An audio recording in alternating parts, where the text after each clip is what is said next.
Hey everyone, welcome back to Oztober on iHeart Movies and Every Version Ever. My name is Jonathan North, and in today's episode, we're continuing our Oztober series from last year, talking about L. Frank Baum's The Wizard of Oz.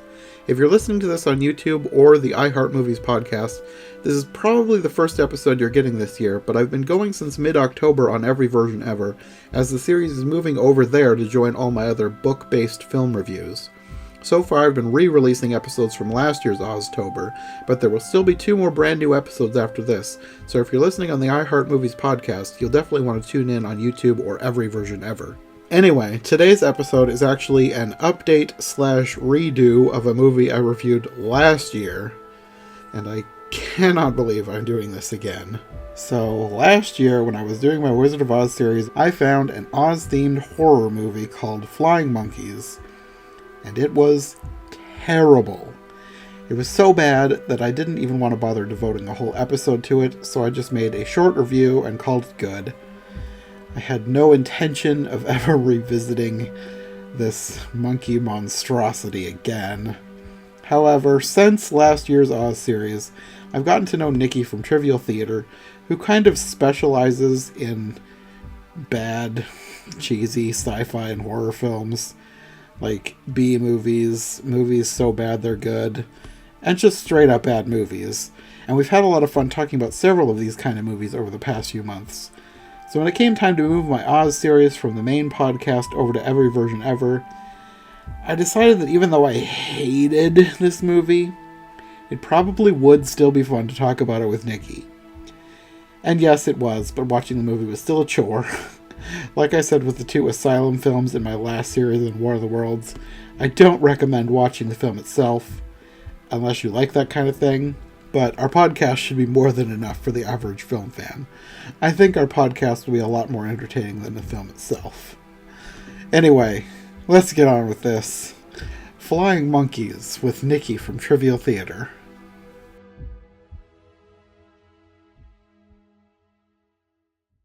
Well, I guess to start off with, I should ask, had you heard of this movie before I sent it to you? I hadn't, no.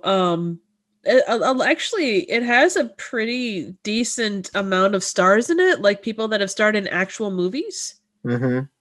Like the chick that played Sonia, the best friend, I guess, was in like Death Proof and Machete, and I think she's in Planet Terror as well. So the Quentin Tarantino and Robert Rodriguez. Okay.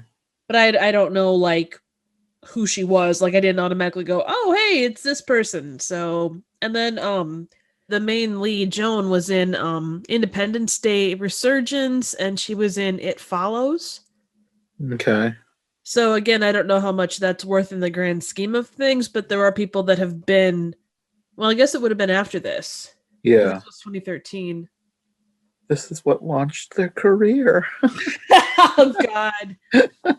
Oh, and that's the thing, you always get those movies that kind of like they have such like loose threads to the the initial plot. Like you think Flying Monkeys, you automatically think, oh, Wizard of Oz, and this is like, well, there are monkeys that fly, and that's pretty much it. And a few like nods to the story, like subtle nods that if you're not that familiar with the story, you'd miss. Yeah. Well, like what was it? Gail, Kansas. Joan's dad, he talks to a Dorothy that he works with, and then there's another one, like a pizza delivery kid, and he's riding a bike, and he gets kind of taught, like the bike and him go up, and then the bike comes down. So, kind of. Oh, I didn't even think of that. I was grasping at straws at that point.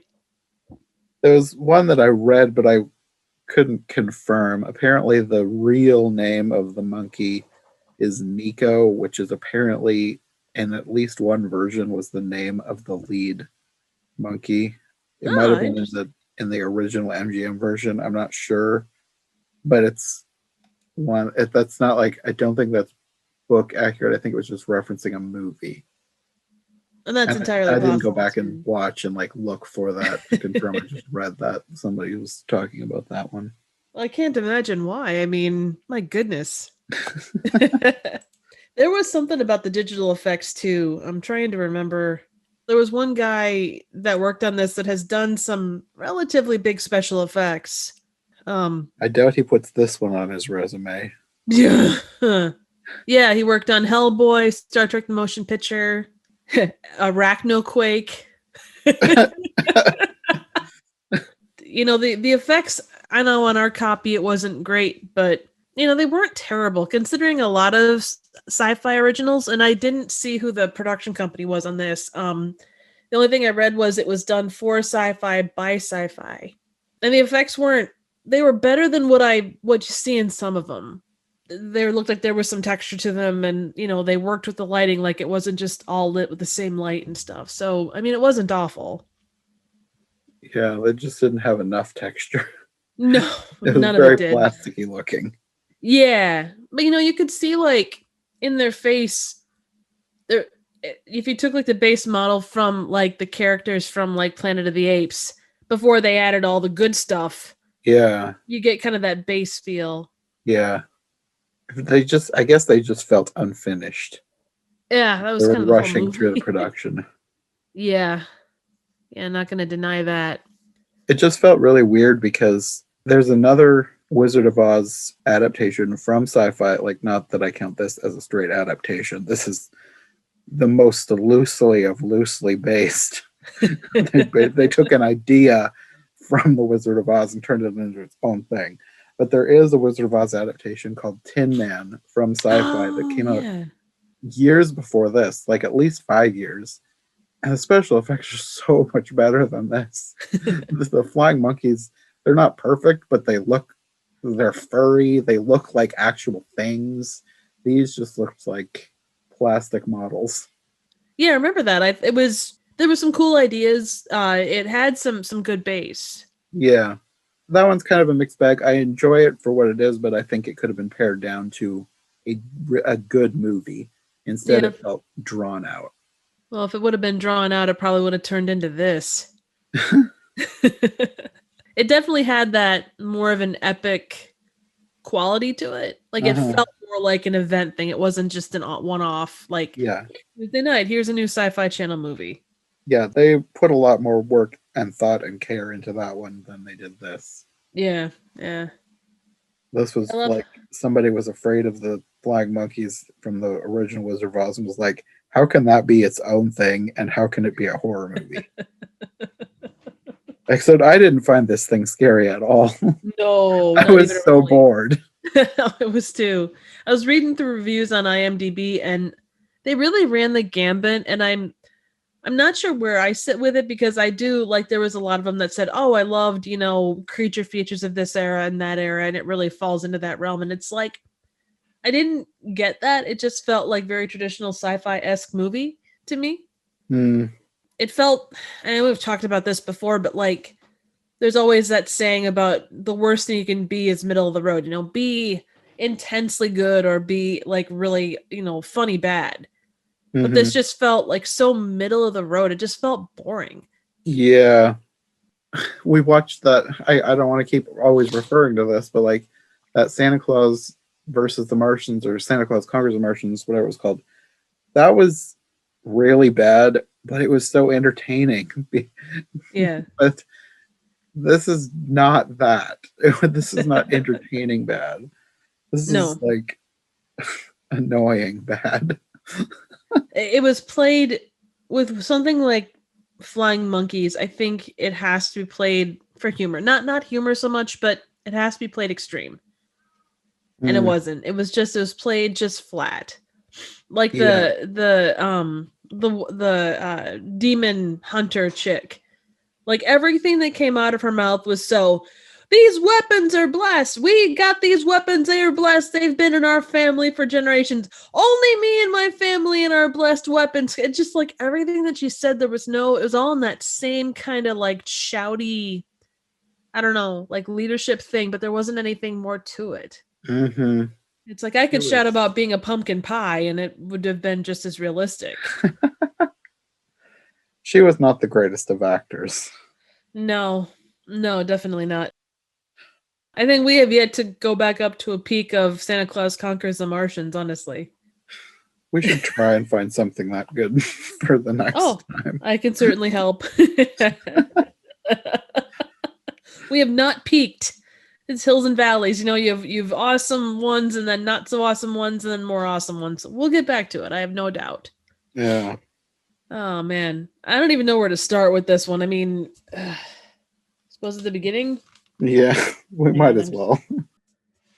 Well, at the beginning, not that it matters, but I think there might have been a little bit missing from the version we watched, because I could have sworn there was more to the scene at the beginning with the plane, but I didn't care enough to try and find a better copy. This copy also had that weird little commercial thing in the middle of it. I don't know if it was a promo for like a service or a show or a movie or what. I don't know. It just stopped, and then there was this weird commercial. I don't know what it was. Well, anyways, we start with these pilots. They're, I guess, trafficking endangered animals or something. And there's a bunch of noise in the back. One goes to investigate and gets eaten by a flying monkey. Which is what happens on most flights. I mean, if you don't have at least one person eaten by a monkey, then can you really call that flight successful? Well, then they had a very successful flight. I would say so. Well, and apparently there was a lot of other animals on there too that were eaten, according to the poacher on the state side, the guy that actually sold the animals. Uh-huh. And what I don't get is where is it all going? Because the flying monkey is actually this tiny monkey that transforms. So, like, it eats a ton of food. Where is it going? I was wondering that tiny too. Monkey. Is there like another dimension in its stomach? I remember that question being raised about like werewolves, like they eat a whole human, where does all of that go? I mean, well, and those monkeys too, and I'm not sure where Capuchin, I think it was a Capuchin monkey, like where they come from, if it's South America, if it's Africa, if it's Asia, I'm not sure. I believe Capuchins are South American. I think they're part of like the New World monkey species. Ah, okay. So anything South American and Central American is called a New World monkey. And I'm pretty sure that that's where they're from. Good to know. I'm not 100% sure because it's been a long time since I was watching all the animal programs on PBS frequently. Like that was my favorite thing to watch as a kid, was all the animal programs. I just remember the Capuchin monkey from Night at the Museum. Oh, yeah. It's like, oh, hey, there he is. I think that one is like a really famous one. Like she's in a whole bunch of movies. I think her name is Crystal. Aww. If I'm thinking of the same monkey. Well, it definitely wasn't the one that was in this movie, but that's neither here nor there. But the one in this one is so cute. Like that's the one saving grace of this movie. I love the monkey. I want it so bad. It's so cute. It is very cute, and it seemed like it was really well trained. Like at one point, it got up on Joan's head and was kind of chilling up there, and it's like that would take some trust to. Mm-hmm. I mean, even no matter how well trained an animal is, to be able to trust it to that point, especially on this level of movie. Yeah. It's as bad as the movie was. Anytime that the real monkey was there, it was like, okay, I'm fine with this for now. It was really cute. 5 minutes here, 20 minutes gone. 5 minutes here, 20 minutes gone. Yeah, that's about right. Well, the monkey, we find out, is being trafficked to Gale, Kansas. Technically, Wichita, Kansas is where it was sold from. Okay. Well, it ends up in Gale, however it got there in the story. And I think it was there's so many random little what's supposed to be warm fuzzy moments, and it's just like, are you guys serious? This is what you come off with for warm fuzzy? It goes from that to someone's face being eaten in a very short time. Yeah. They go to Gale, Kansas, so super small town, which if you had your bingo card out for small town bingo, there was whole bunch of cars driving behind a tractor, and if you've been from anywhere rural, there's no way in hell that many cars would have built up behind that tractor. No. They would have been passing left and right. Yes. But the dad of this high school senior who's graduating in one of the smallest ceremonies I've ever seen. And I went to a super small school. He doesn't make her graduation, and she's all mad at him and stuff, and he's apparently never there. And they have a touchy-feely moment about the mom dying, and so he goes out and gets a monkey from this pet shop because she's apparently going to college to be a vet. And what better gift to give a student that's going to be in college full-time, going for something pretty hardcore, but a monkey. Not a cat, not a dog, not a hamster, a monkey. And it should just like up and buy something like that without even talking to the person you're getting it for. That seems like I wouldn't want somebody to surprise me with an animal. I love animals, but I don't want someone to randomly give me one. That's a massive responsibility. Oh, usually so. It's like getting an animal for Christmas.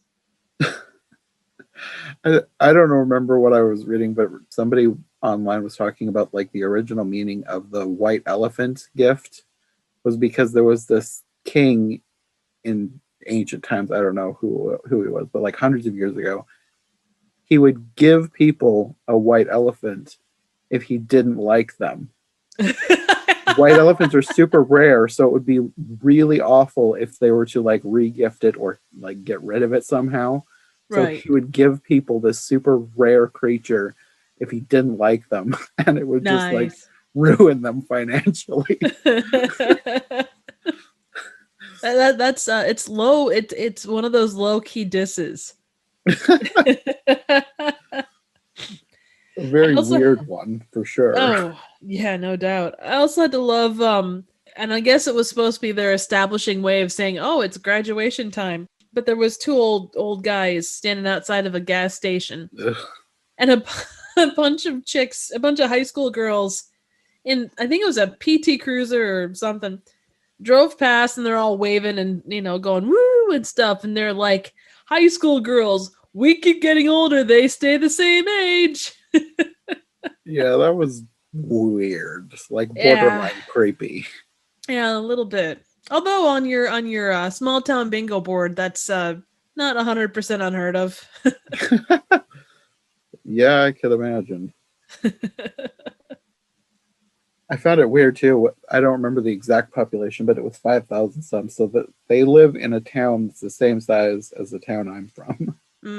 That's a lot bigger than where I'm from originally. But how big was where you were from? About 900 people. Oh yeah, that is pretty small. I had a graduating class of 24, so like the high school graduating class was like the same size as what mine would have been. Oh, well, I was homeschooled, so my graduating class was 1. Oh, there you go. See, now you're like the graduation they show for this particular movie would have been about the size of your graduating, like everybody that's there, right? I guess so. There wasn't that many people, so probably. Yeah, there was. I tried to count. I mean, I can't think there was more than probably 15 people, and that like they had them stacked well, but it's just like you couldn't get a few more people as extras. Yeah. It was like the most low-key graduation I've ever seen in my life. And the horning teenagers, my God, anytime there were 2 teenagers on camera, it was like automatic hornball. I think they were, and I'm not an expert on horror movies, but I've heard that that's kind of a trope to set up who they're going to kill. Yeah. So I just assumed that all these people were going to be monkey food, and I was correct.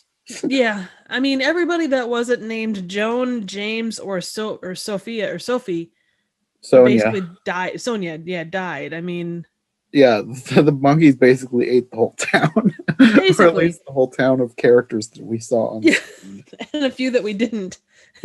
Yeah. Oh man. Then the valedictorian was Chastity. Yeah. I think they named her that on purpose for ironic effect. Yeah, very much. Very much. And her speech was, if you actually listen to the parts that you could hear without like cutting away to the people creepily talking about her looks, her speech was the most generic, dumb speech. I wrote down part of it. But she said, "May this town be a special meeting place for us all. Thank you for the best times ever."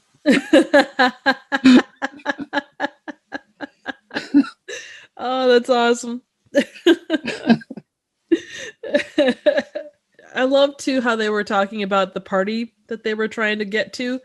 And I guess it's a small town thing, but like everybody knew about it. Like even like the dad who was never home knew that there was a party, and that's not the way parties work.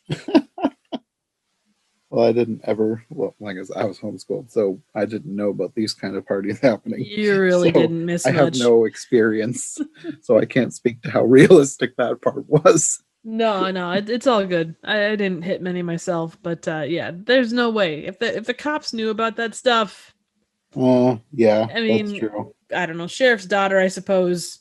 Hmm. Now that I'm thinking about it, though,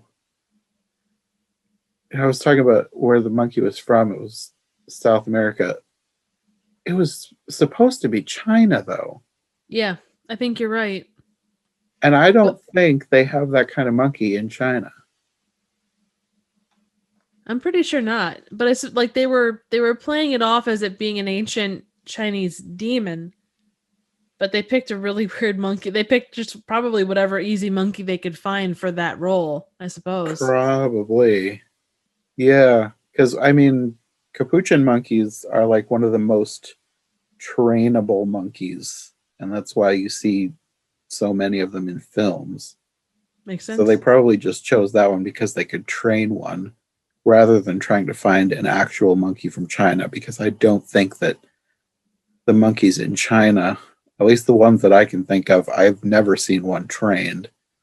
Like the snub nose monkeys and the kinds that are in the hot springs. Oh I've yeah, never those are seen any of cool. those being trained. The only ones that come to mind for me, and it was actually because of COVID. There was a tourist area in Thailand where this I guess quote unquote gang of monkeys were always fed by tourists, and Oh when the yeah. tourist trade dried up, the monkeys just went crazy. Like they were known for stealing things and breaking into houses to start with, but you throw hunger into that mix, and things went a little off the rails. Oh. Yeah, So how do they deal with that problem then? I have no idea. I imagine, I mean, you'd almost have to feed them so they didn't do that. I don't know. Yeah. Oh wow, that would be a problem.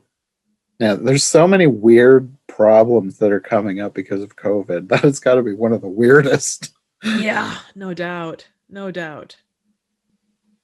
Well, and we're kind of getting off the subject of the movie because it's probably more interesting than the That's actual fine. movie. Where were we in the movie anyway? um, we were past the graduation part. We hadn't gotten to where she actually gets the monkey yet. Oh yeah. I found it hilarious that I don't know why this is hilarious, but I thought it was hilarious that she just names the monkey Skippy. It's the most generic name. At least she didn't call it Fido. I mean, Fido would be funnier than Skippy. Skippy was just like, that's the best you could come up with. That's one thing that they kind of missed was you could have thrown a few more Wizard of Oz references in there. You could have, name it Toto Yeah. or Dorothy, or call it a chicken, call it Dorothy or something. So there's a little, or something, Auntie M, or that.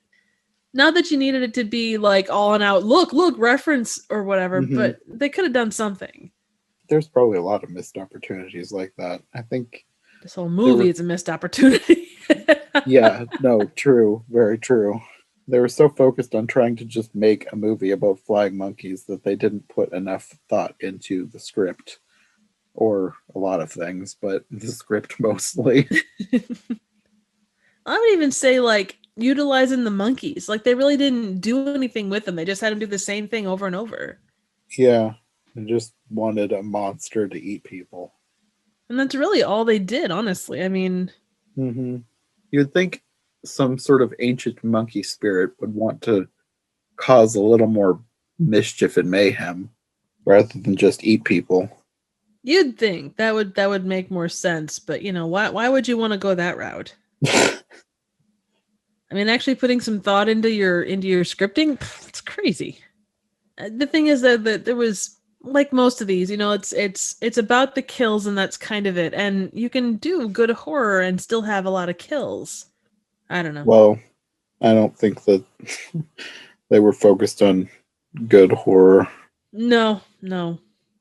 And I love too, so when they get the monkey, when Joan's dad brings the monkey home, she says that she's never going to put him in a cage again.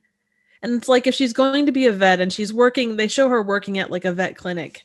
Like, there is a time and place when animals have to be caged. Mm-hmm. And that's such a weird statement to make, and it doesn't really have any implications on anything. There was a lot of weird statements in this movie. Yeah. I feel like they had some generic, not maybe not political ideas, but like some generic ideologies, and they just did not think through very well how to do them. I would agree. The movie seemed very anti-gun, but in the weirdest way possible. I would agree. the whole thing about like the monkeys could only be killed by ancient weapons, and this tracker lady is talking about how stupid everybody is for using their guns, but like, what are they supposed to do? Right. And like, she acts like it should be common knowledge that of course you can't kill these things with guns, but like, who would know that? There were only 2 left in the world too, so I will say I liked the idea of them splitting every time they got shot. Like, every time they got taken out, they split. That was kind of a neat idea in itself. It was handled very weirdly. It was handled very weirdly. And I do have to laugh. I wrote down, I wonder if they're genetically predisposed to like be easy targets. Because they were such easy targets. Like, even the dude who'd never shot a gun before didn't seem like he had. And the old guy, there was like 3 of them, and he just aims his gun, bang, bang, bang, and they all fall down. Yeah, he's like, because the gun is shaking because he's an elderly, and he's probably like 75 or 80, and he's just like... Yeah. And it's like, normally in horror movies, and I guess that's not the case of all horror movies, but normally it's like bad people are the ones that get killed. And it's like, not that the gas station guy was a saint, but he really didn't do anything wrong. And all of a sudden he gets like eaten and stuff. And it's like, well, that wasn't very nice. Respect your elders. I think at least for me, my interpretation of that was it goes back to them at the beginning ogling over the girls. Same with the teenage guys ogling over the valedictorian. That's true. It just marked them as their monkey food now. Yeah, that's true. I guess it would make sense why Sonia, I think, maybe explains why she didn't get knocked off, was because she just got ogled. So these monkeys are, they're killers and they're sexual deviants. And not that it needs to make sense, but like, how would the monkeys know who deserved to die? Well, in any of these movies, the evil is given the sense of who, they automatically know. It's not even a question. Well, I guess we could loop back to where we left off in the story, because the first person, well, I guess it was 2, but like the first person that you really know is dead or going to be dead is the boyfriend, because after Joan is given the monkey, the boyfriend is over and he wants to make out, but the monkey does not approve. And he calls her lame, and I think he calls the monkey stupid. It's like, I mean, not that everybody has to love monkeys, but why would you think that a monkey is stupid? Like, I mean, I feel like that would be more interesting than making out. Like, she has a monkey. Don't you want to play with the monkey? Some of his like verbiage, it's like, oh well, I'm starved and this and that, and it's like, and okay, awesome. Did you not see the monkey? Really? Yeah, I was fine with him being eaten quickly. We didn't have to put up with too many scenes with him. Yeah, and there really wasn't a lot of scenes. Like, we got like the opening scene of a lot of the people, and then like their kill scene, and really didn't get a lot of interaction with anyone beyond that, honestly. That's true. I also loved the first time, so like the windows open and the for some reason the monkey is in a guest room in a like a cat bed thing or a dog bed thing. Yeah. Windows open without a screen, and the monkey transformed into this like weird golem type thing with wings, and flies out the window, and he gets outside the window, and then he transforms, and he's really really loud, and it's just like, how did they not? Did they have like earphones in? How did they not hear this thing transform? Because it was loud. I don't know. That's something we probably don't need to overanalyze. Yeah. Well, whatever analyzing we do is more than anything that they put into that side of it. Yeah, I mean, the definitely. fact we're questioning where the monkey is from and if that correlates to like China or South America, it's more than what they thought about. Or even the fact that they didn't even think about the fact that no sane person would put a monkey in a room by itself with an open window and no screen. Yeah. Like the monkey, of course, even if he doesn't turn into a monster and fly away, the monkey's going to be curious and climb out the window. Oh, totally. Get stuck on the roof the way a cat does or something. Oh, the whole like side trip back to China where we meet the demon hunters and stuff. Mm-hmm. That whole bit was just, I know that they needed to introduce them, but just like out of nowhere, and they're like, oh, we kill people, blah, or we kill these things, blah blah blah. It's just like, okay, we'll take your word for it. It makes about as much sense as anything else in this movie. Yeah, that's very true. Very true. One thing that didn't make sense though was they could not figure out how to pronounce whatever the monkey was supposed to be, because they had like 3 different pronunciations of the name. It was like Sego, whatever. Like, and I'm pretty sure when I watched this like a year ago, I had a version that had subtitles. So I can't remember exactly how it was spelled, but I think it was like XIAO. Oh, okay. And that doesn't even remotely look like Sego. And so there's no G in there, so I don't know where that was coming from.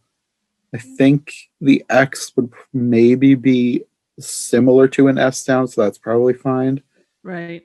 But I still feel like they probably were butchering whatever the pronunciation is, because there is an actual mythological creature in China that this is based on. Oh. I don't think it's exactly a flying monkey, but they're basing it on something. So they did put a tiny bit of thought into it, but not enough. Do they ever with these? Well, and that's kind of a classic trope of any kind of B movie. They'll take like a base idea and then take it from there. Like if you look at Birdemic, the idea is that birds go crazy and wild and stuff. Like there was one instance where they went crazy and wild in huge numbers, like at one point in time. And so they're basing this whole premise off that, even though the thing for that is like tiny and this is like massive and apocalyptic. I might have heard the name of that movie, but I didn't know what it was about. You're not missing much. I could imagine.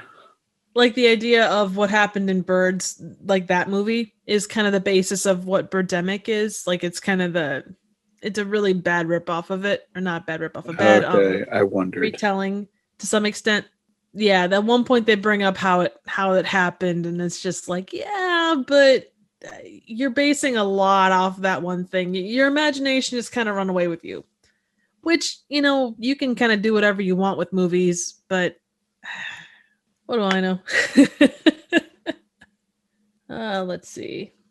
Yeah, the random like touchy-feely moments, they're just, I don't know. Like they're trying to make you feel for the character, but it's just so ham-fisted, and it's been done so many times. Mm-hmm. It's like dead mom. Yes. Darn. There's a random picture that probably came with the frame. That's mom.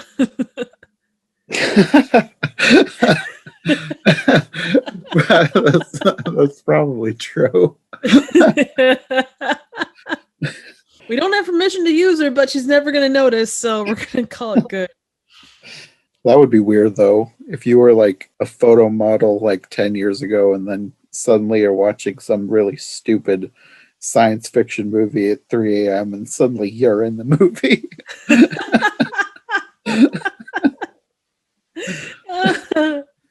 Well, the monkey, like we said, it like hulks out, it flies out the window, and then you go to this cheating boyfriend who is making out with the valedictorian, and suddenly the monkey is there. Like it makes no noise.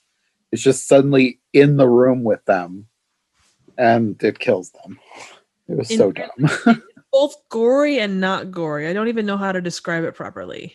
Because like I don't like gore, and like if something is too gory, it's like it grosses me out. And there was a lot of stuff like that happening, but I was not grossed out. I was annoyed and bored.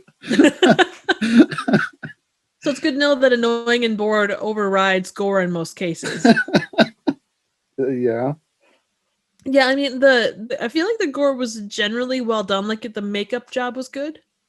Yeah, like the claw marks on them.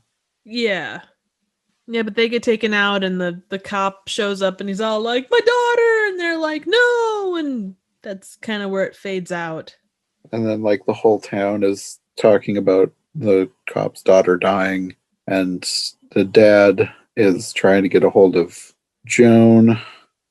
And this is where the secretary named Dorothy comes in. I don't remember why he has to talk to the secretary, but like you gotta get that name in there, Dorothy. Oh yeah, totally. I mean, if you're going to throw random crap in there, then that's, I guess, the way to do it.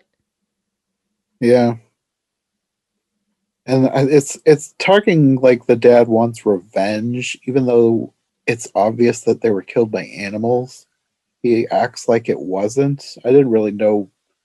Maybe it was just him like going through grief and being kind of crazy. I don't know. But he kept acting like he was wanting revenge for his daughter. And I suppose that makes sense given what it is, but when you don't know what it is that killed her, because they didn't even think it was animals for a while, right? Well, they didn't know what it was, but like the speculation was that it was some kind of animal because of the way they were killed. Right. At some point, they're investigating like an animal death, and they're figuring out that this pig, or I think pig and dog, were both killed in the same way. Oh so yeah, they were on the farm. Something is killing things and people. Exactly, and they don't know like how it rolls or whatever. So yeah, because they go to the farm. It was the farmer was one of the guys that was making sort of lewd comments at the beginning of the movie.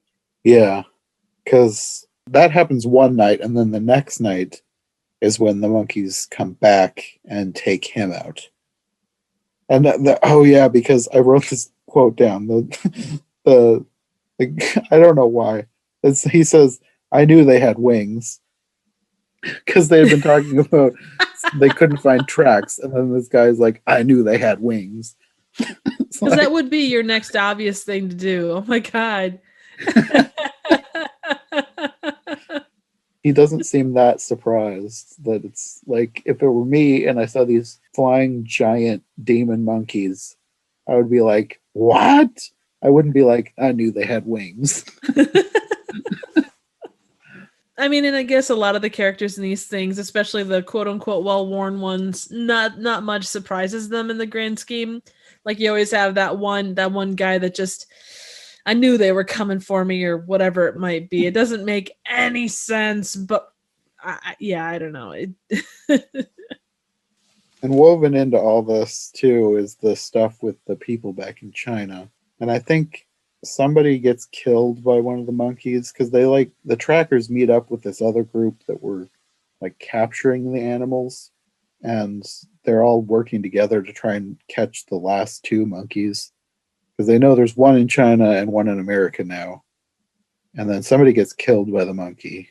And this is where you get all the stories about, if you shoot them, they split in two, and you got to kill them with the blessed weapons, because ancient demons require ancient weapons that were blessed long ago and passed down through our family. I had to write down that whole stupid quote. Well, and in case you forgot it, she repeats it about 10 more times in the next 5 minutes. Yeah, you really got to hammer home that they can only be killed by ancient weapons. What was it that they could be killed by? Ancient weapons that were blessed long ago and passed down through our family. Ah, okay. I missed it the first 5 times. I appreciate you saying it again. Basically, it's these crossbow things. Well, but then they also have like katanas, and then they have Oh, that's like right. I forgot the they sword. they had like kind of like curved blades, like not as big as a sai, but like a Yeah, smaller handheld version of that as well. But those don't show up until quite a lot later. yeah. And I know that you have to move from place to place and thing to thing, but like there's so many characters that just kind of pop in, say their piece and leave, and then there's nothing else with them again. I mean, one guy could stagger off into the wilderness bleeding from his head, and we don't care because we've only known him for like 2 seconds.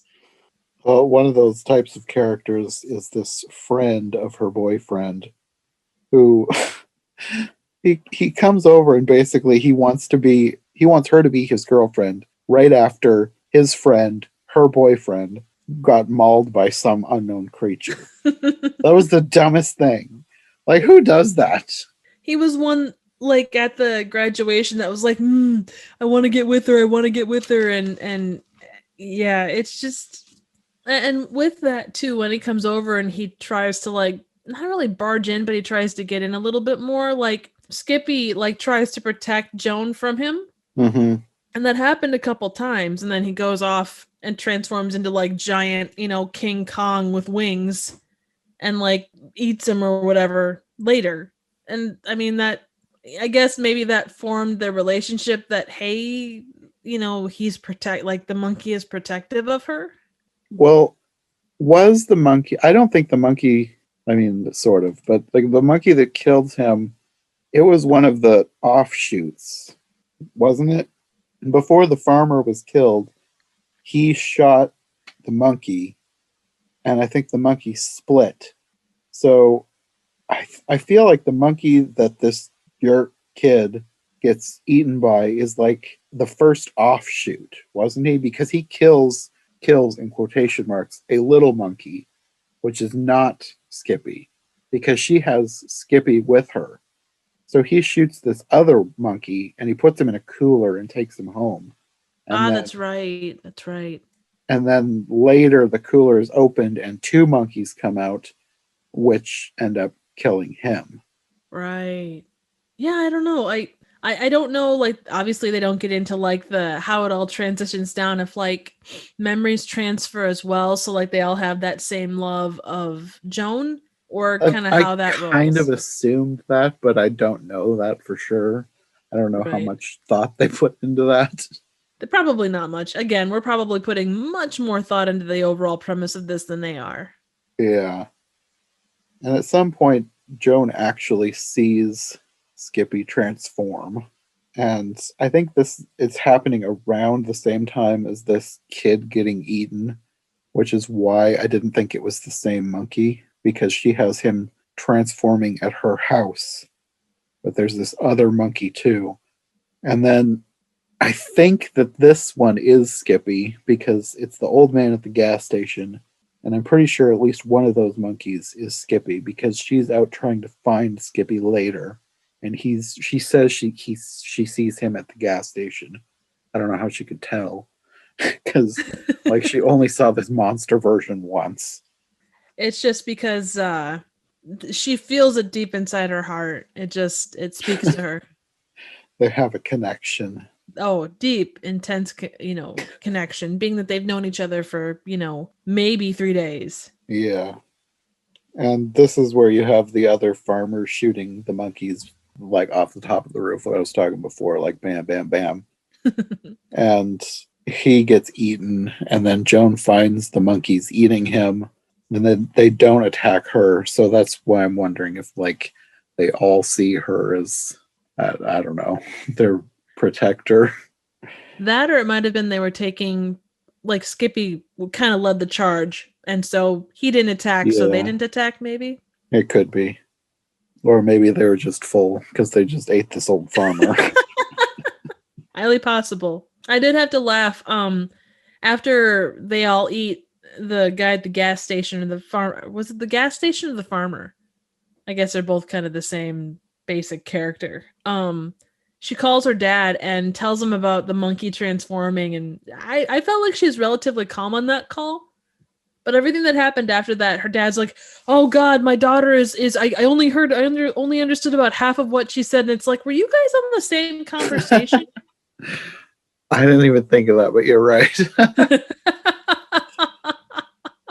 Yeah, he calls the sheriff, and they, for some reason, team up.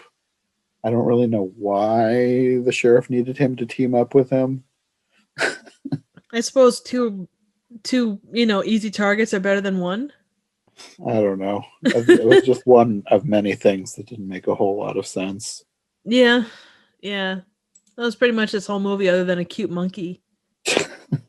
Yeah. And at some point in here, too, we're skipping around, but like the trackers in China eventually make their way to the US. They find the other pilot who didn't get killed at the beginning and make him take them to America to find the pet shop guy. And boy, they had a great time there. Didn't he come in and they're like, no refunds or something like that, like the minute they walk through the door.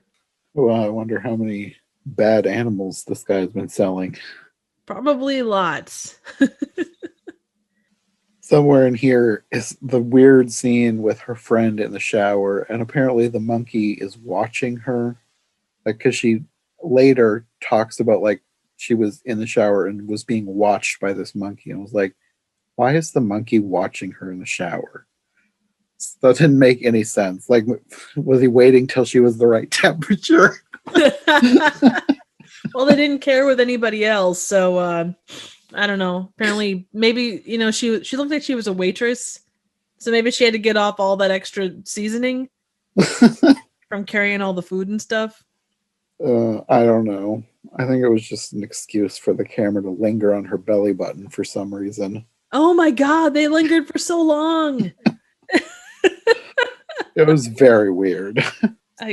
Yeah, like I said before, like the monkeys are they're killers and they're sexual deviants. That's kind of how they roll.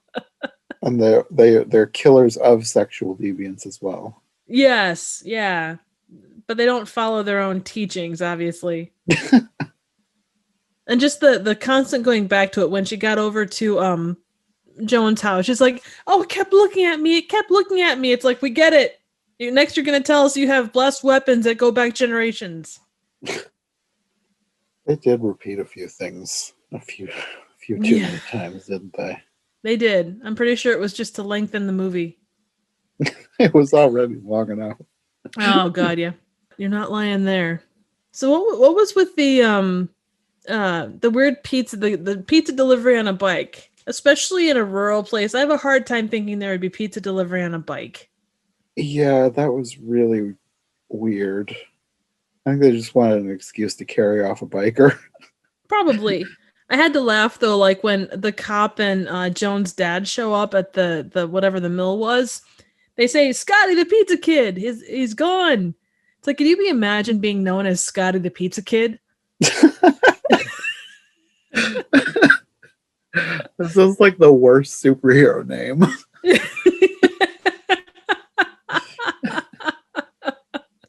I would definitely want that on my tombstone. Here lies Scotty the pizza kid. Somewhere in here you get like, and I don't want to call them fight scenes, but like they're shooting at all the monkeys.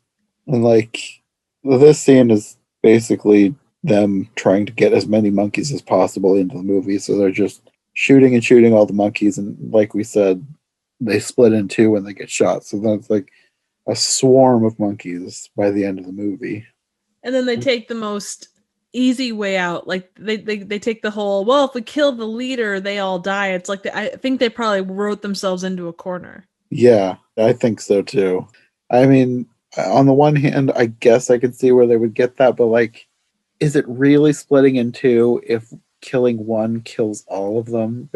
It's like they're all connected to the original creature. So basically, it's just one giant hive mind. Well, that would make sense kind of in some of the other. I mean, again, I think we're putting a lot more into this than what they did. But given how they all kind of back off from going after Joan, I do think that there is something to that. And you look at like a lot of vampire movies, and obviously this isn't vampire based, but a lot of them base it on if you kill the original vampire that turned everyone else dies, or at least they become more human. Okay. Well, at some point in here is where the trackers from China arrive, and this is more of the yelling at people for shooting them. And again, what else are they supposed to do? Like, if you're being attacked by a giant monkey and you have a gun, an obvious solution is to shoot it. If you don't know that it's going to split in two, why wouldn't you? Oh yeah. They act like it should be common knowledge that you shouldn't be shooting this thing, and it's like, whatever. This is the weirdest anti-gun message I've ever heard. I would agree. Well, that message is like weird, like big and weird, but then also like the animal rights one, like they talk about poachers, but there's no real talk about poachers. Uh-huh. It's just kind of like, oh, they're poachers, bad. And obviously that is, but it's just put out there as a thing. Yeah. They had generic messages that they'd seen in other movies that they wanted to incorporate into their movie, and they did a horrible job of it. Yeah. So it's about the same level as everything else in the movie, then is what you're saying. Yes. It feels like there was other messages in there, but I'm drawing a blank as to what they would have been. I think it was just those two, kind of the anti-gun thing and the poachers thing. And the creepy pervs being creepy pervs and getting eaten.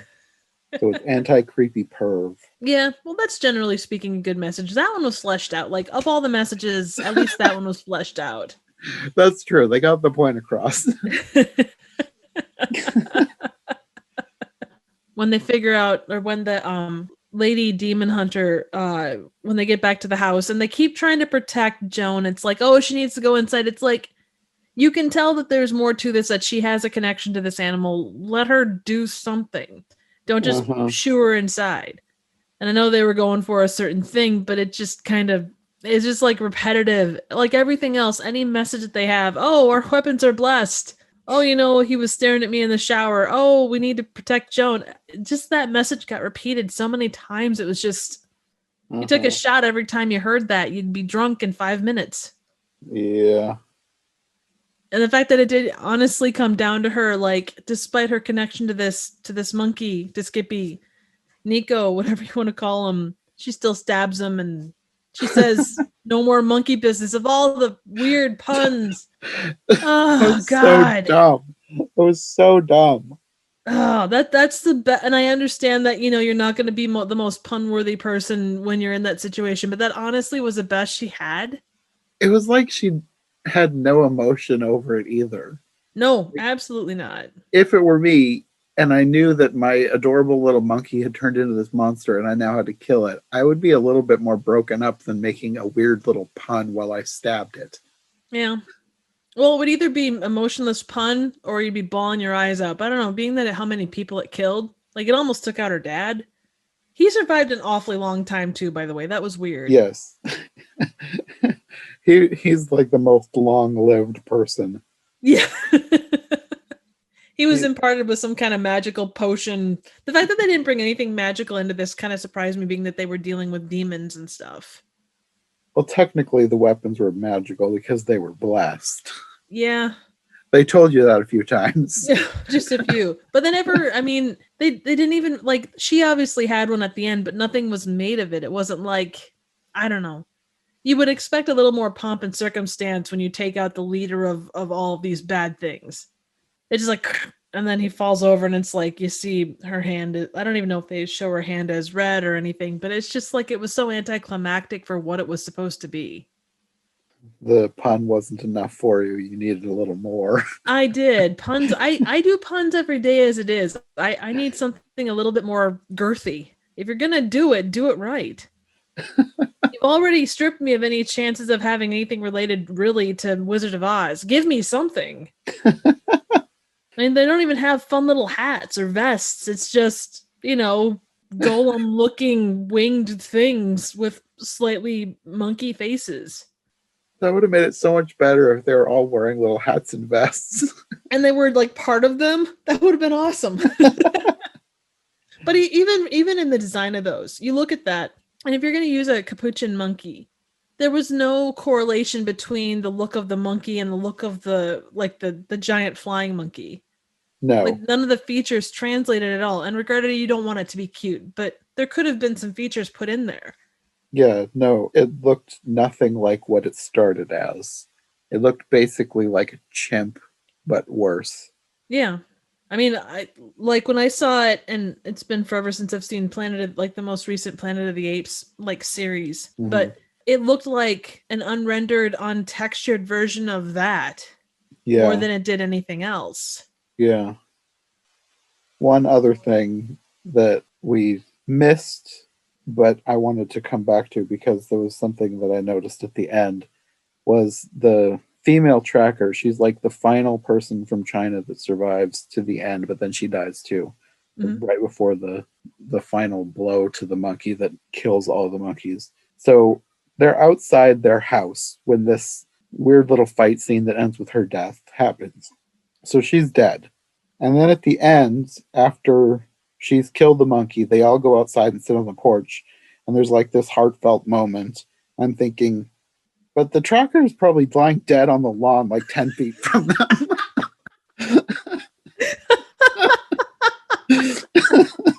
Oh man.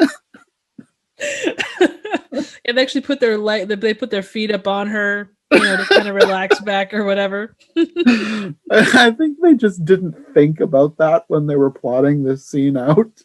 But like, I'm pretty sure she died somewhere out on the front lawn. So she's probably there somewhere just off screen.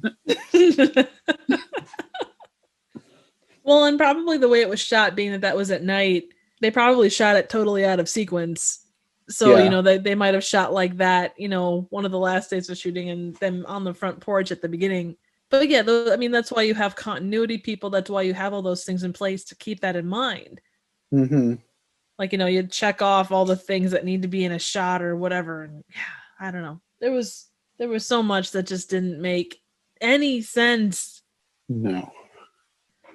I don't know that I have anything else to add on it really. I mean, there's no trivia on it per se. Like even the sci-fi wiki really didn't have anything much other than it was a 2013 TV movie.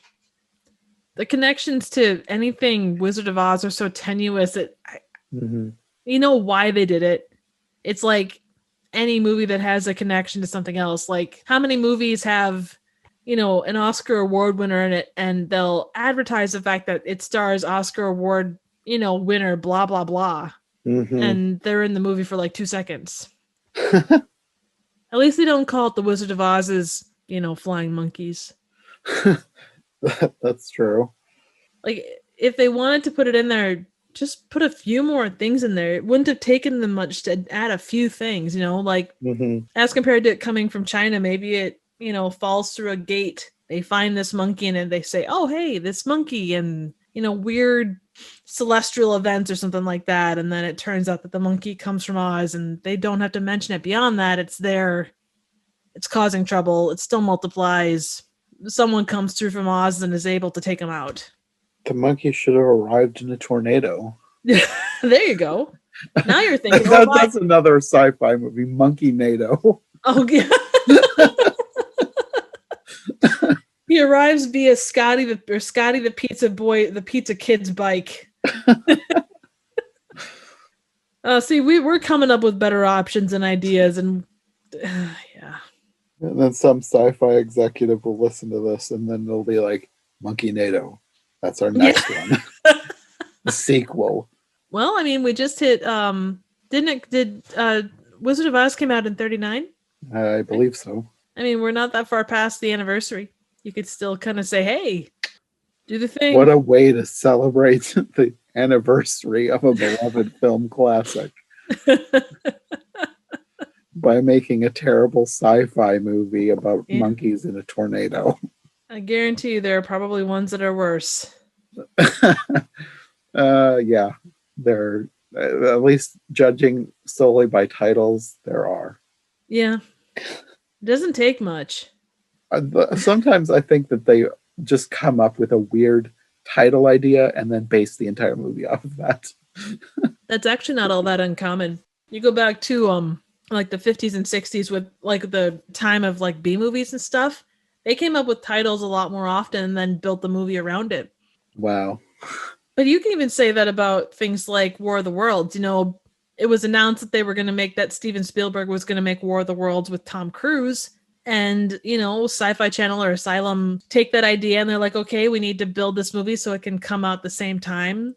Mm-hmm. You know, or even, you know, you had talked about like Anastasia or other, you know, rip-off fairy tale movies that come out. Same basic idea. Yeah. Yeah, kind of. Certainly not a new concept by any stretch. Well, I suppose if we don't have any more final thoughts, it's probably a good place as any to end this episode. Yeah, I got absolutely nothing to add beyond that, so. Well, I guess, do you want to let people know where they can find you if they want more from you? Oh, certainly, certainly. You can find me on YouTube at Trivial Theater. I do quite a wide variety of random, obscure, and straight up bad movies with a good dose of trivia and some humor as well. You can also check me out on Twitter at trivia_chick, and that's chick without a K. Stop by, say hi, either place. Love to talk to you. Okay, and I'll have those linked in the description. And I guess we will see you next time. Yep. Thanks as always, Jonathan. Yep, thanks for joining me.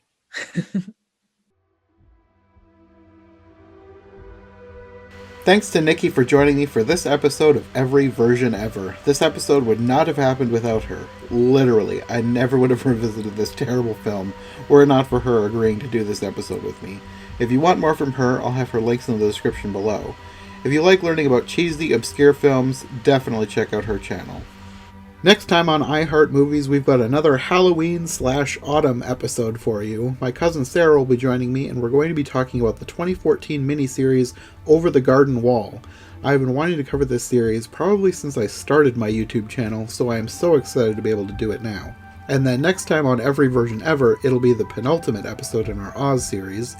Eli Sansa will be back. And over 2 episodes, we're going to be talking about the 2 silent film adaptations of The Wizard of Oz from 1910 and 1925.